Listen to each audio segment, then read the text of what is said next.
কারবালার সেদিন যদি হযরত আব্বাসের হাতে জুলফিকার থাকতো তাহলে কি ইয়াজিদ বাঁচতে পারতো?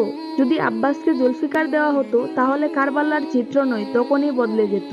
মানুষ আব্বাসের শক্তিকে ঠিকভাবে বোঝে না, তিনি ছিলেন আলীর সিংহ।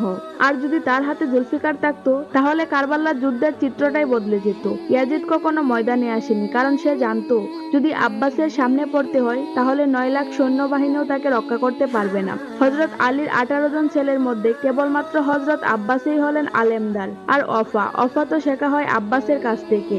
তিনি বিবি সখিনার জন্য নিজের 2 বাহু কেটে ফেলতেও রাজি হয়েছিলেন, কিন্তু পানিভর্তি মস্কটি তবু ফেলেননি। ইয়াজিদের সৈন্যরা সামনে থেকে যুদ্ধ করার সাহস পায়নি, পেছন থেকে আঘাত করেছিল। যখন চোখে তীর এসে লাগলো তখন তিনি শুধু বলেছিলেন, মাওলা হুসাইন, একবার মুখটা দেখিয়ে দিন। যেমন ছোটবেলায় মা প্রথমবার আপনার মুখ দেখিয়েছিলেন, তেমনি এবার শেষবারের মতো আপনার চেহারাটা দেখে নিই। কারবালার মাটি সাক্ষী, যে আহলে বাইতের সঙ্গে থেকে গেছে সে আর কিছুই হারায়নি, আর যে তাদের হারিয়েছে সে আর কি বা পেয়েছে। আপনি যদি হযরত আব্বাসের বীরত্বকে স্যালুট জানান তাহলে কমেন্টে লিখুন, লাব্বাইক ইয়া আব্বাস।